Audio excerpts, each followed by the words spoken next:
मान लीजिए आप महीना भर किसी के लिए काम करते हो और 1 महीने बाद काम करने के बाद आप सैलरी मांगते हो, तो आपको बोलते हैं कि सैलरी मांगोगे तो आपकी पिटाई होगी। इसे बोलते हैं फोर्स्ड या फिर बॉन्डेड लेबर, जहां आप काम तो करते हो लेकिन आपके लेबर का फ्रूट आपको नहीं मिलता, आपकी सैलरी आपको नहीं मिलती। इसको थोड़ा सा चेंज करते हैं। आपने 30 दिन काम किया, आपने सैलरी ली और आप बाहर निकले। बाहर आपको एक ठेकेदार मिला, उसने कहा कि अगर 15 दिन की सैलरी मुझे नहीं दोगे तो आपके साथ मार पिटाई हो जाएगी। इसे कहते हैं पार्शियल बॉन्डेड लेबर या फोर्स्ड लेबर। और हमारी सरकार हमारे साथ ऐसे ही करती है। आप सारा साल काम करते हो, हम लोग पैसे बचाते हैं, सारा साल कंप्लीट होने के बाद सरकार आ जाती है, बोलती है कि 30% टैक्स आपको देना पड़ेगा। इस 30% टैक्स का हम क्या करेंगे? आपने बोला कि बताइए। सोसाइटी का पार्ट है तो हम इस पर रोड बनाएंगे, इंफ्रास्ट्रक्चर डेवलप करेंगे और इस पे जो फ्लाईओवर्स वगैरह हैं वो बनाएंगे। एज ए रिस्पॉन्सिबल सिटीज़न ये हमारी ड्यूटी भी है कि हम सोसाइटी के लिए थोड़ा सा कंट्रीब्यूट करें। तो हमने 30% टैक्स दे दिया। अब बाकी का पैसा हम जोड़ने की कोशिश करते हैं। तो आप जो भी सामान लेने जाओगे उसके ऊपर इनडायरेक्ट टैक्सेस फिर दोबारा से लगेंगे आपके पास।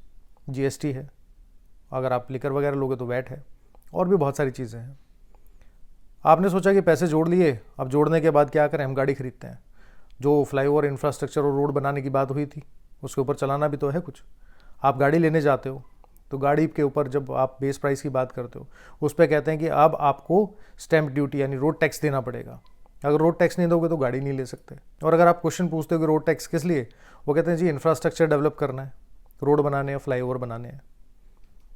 तो जो पैसा इनकम टैक्स में दिया था उसका क्या हुआ? वो भी तो इसी काम के लिए था।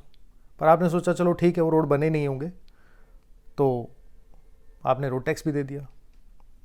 अब जब आप उस गाड़ी को लेके अपने घर से निकलते हो, आपके तो रोड तो अच्छे हैं, लेकिन 15 किलोमीटर दूर जाते ही आपको एक बैरियर मिलता है जहाँ पे आपको कहते हैं कि इसको पास करने के लिए आपको फिर से टोल टैक्स देना पड़ेगा।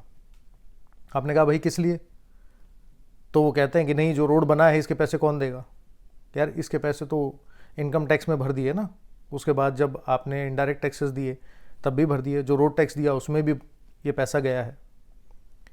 तो अगर आप इंडियन टैक्सेशन सिस्टम को समझोगे तो आपके 1 साल की कमाई का मेजर चंक वो टैक्स में चला जाता है। तो जो पार्शियल फोर्स्ड लेबर है, हम लोग उसका शिकार हैं। India is one of those countries जहाँ पे टैक्स बहुत ज़्यादा है। और अगर कॉन्स्टिट्यूशन की बात करो तो article 23 is there as a fundamental right, जो आपको एक्सप्लॉयटेशन से बचाने के लिए बनाया गया है। लेकिन सरकार खुद ऐसे काम कर रही है। अब इसको दूसरे तरीके से समझो कि अगर आप साल भर काम करते हो तो साल में 6 महीने आप फ्री में काम कर रहे हो और सिर्फ अपने घर जो पैसा लेके जाओगे वो लगभग 6 महीने का होगा।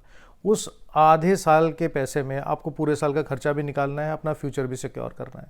और सरकार इस टैक्सेशन सिस्टम को चेंज क्यों नहीं करना चाहती?